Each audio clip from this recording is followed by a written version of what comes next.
Before we start to play with the ball, we need to get to know the ball and treat it like our friend.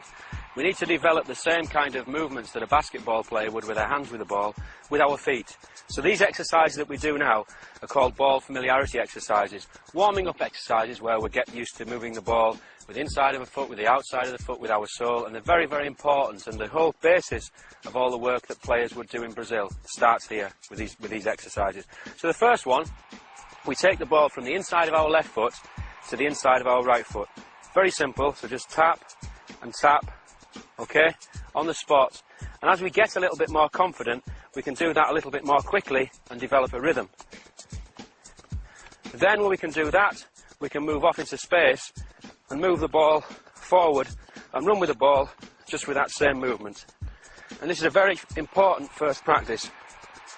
Okay, boys, if you could just do that. So nice and slow, nice and slow. Heads up.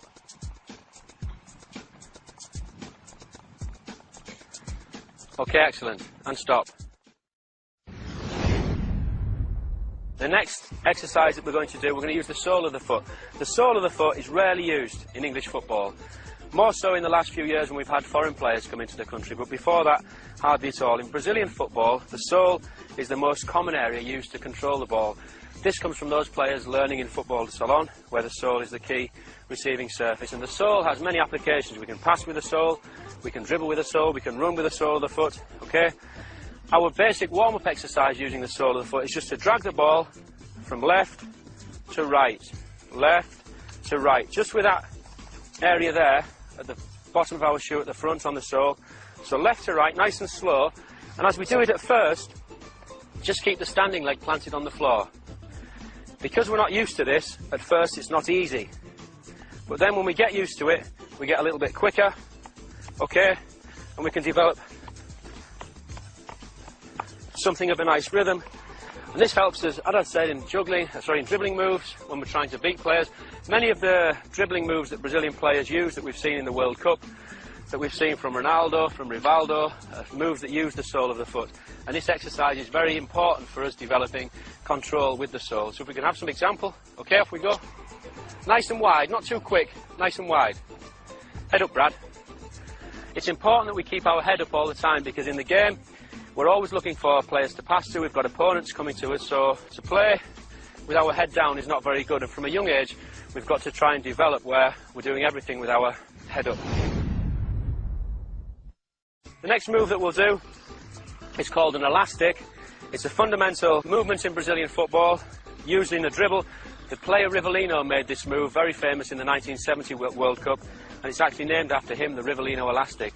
Ronaldo has used it more recently, and in fact Michael Owen in our own Premier League used this move against West Ham last year in a game, and it was us that showed the move to Michael, and it's one of his favourites.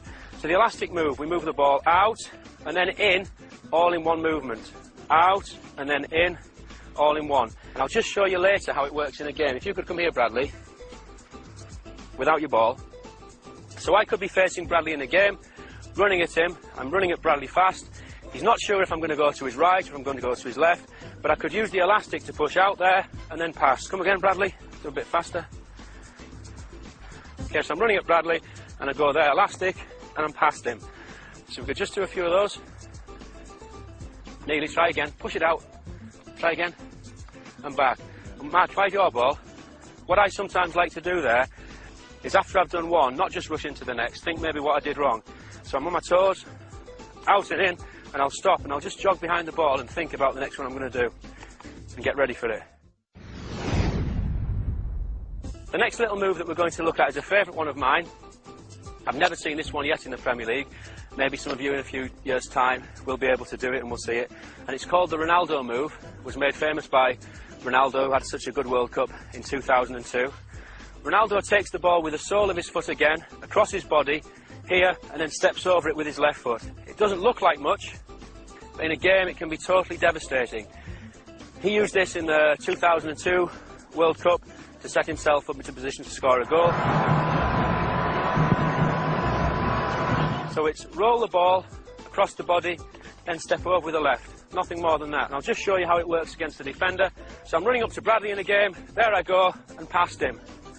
Now it's very, very hard for Bradley to defend against that particular dribble, because as I do the first movement, I then step over with my left and it shields the ball.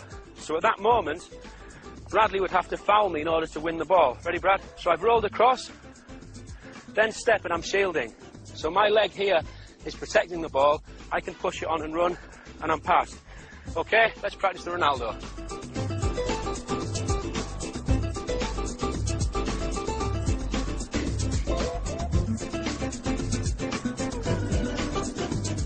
Okay, and stop. The next movement that we're going to look at is the Ronaldinho. Ronaldinho did so well in the 2002 World Cup. He scored that fantastic free kick against David Seaman and made the run that took the ball through to the goal for Rivaldo to score the other goal against England. Ronaldinho's favourite move is to bring the ball on the sole of his foot across his body and then step around it with the same foot. It looks very simple, but again it's a devastating move, and yet still one I've never seen yet in the English Premier League. So it's all on one foot, roll and then around. Looks very easy, but it isn't. Roll and then around. It's like the Ronaldo move in that the step allows us to shield the ball as the defender comes in. So if I could have a defender, if you step here, Kieran, please. It's not really a fair match, me playing against you, but as you're the nearest. So I'm going to bring the ball in, okay? Right foot, come for the ball. Then I step around here, okay? So again, the first move is on the sole of the foot. So important in Brazilian football. And the sole of the foot teases Kieran in towards the ball, but it's that it's that second step that will stop him getting it. And if Kieran then wanted to get this ball, he's going to have to foul me or kick me because I'm shielding. Ready? Now, after you've made the mistake, then try and come and get the ball. Okay? Ready? So, see? And I'm away from him, blocking him. Try again. Go. Ready? And he can't. We'll move on now to a little move that Rivaldo uses, one of my favourite players. We again practice this on our own. It's no use with any of these things, watching television and watching the videos of Brazil or the World Cup or any player and then thinking straight away, I can go and do that. I hear commentators so many times see Brazilian players and they say, wow, what did they do? It was so difficult. Our players could never do that. You can do it if you practice. Children can do it. It's just a matter of looking at exactly what they did and then breaking it down into bits, learning the bits, learning it on your own, and then later it's possible in the game. This is one of Rivaldo's. He brings the ball, he brings the defender in, then brings the ball back with the sole of his foot again, behind his standing leg, and then across. He makes like a little triangle. So 1, 2, 3. 1, 2, 3. Now you may say, how does that have any use to beat a defender? Well, I'll show you. James, you can come in. James is a very good defender. He's at Huddersfield Town at the moment, a centre-back. But I still think with my little Rivaldo trick, I'll be able to beat him. In fact, this is one of James's favourites. I know that from coaching him down the years. So we're running to the defender. I show him the ball. So I go 1, 2, 3, and away. Okay? So it's the second touch that is the vital one, because it's like a dog showing the dog the bone to come and get the bone. We're trying to show the defender the ball to get him to follow. So 1, 2, he goes there, 3, and I'm gone. James, if you were there in the corner, I can come into the ball to James. Come on. Come on. Come on. And then finally I'm gone. And away.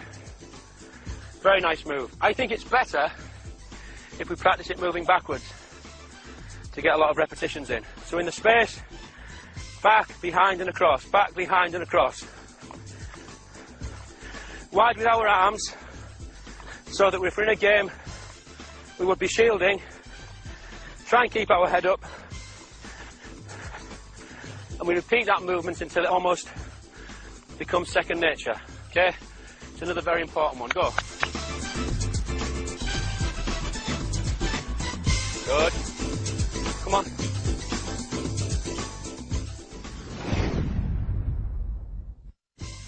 This next move I named after a friend of mine, Emerson, who played at Middlesbrough. He was a fantastic, strong midfield player, great in the tackle, good at long shots, but he also had some fantastic skills.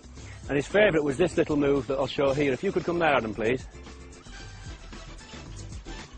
He would run into the player, look as though he was going to the player's left side and his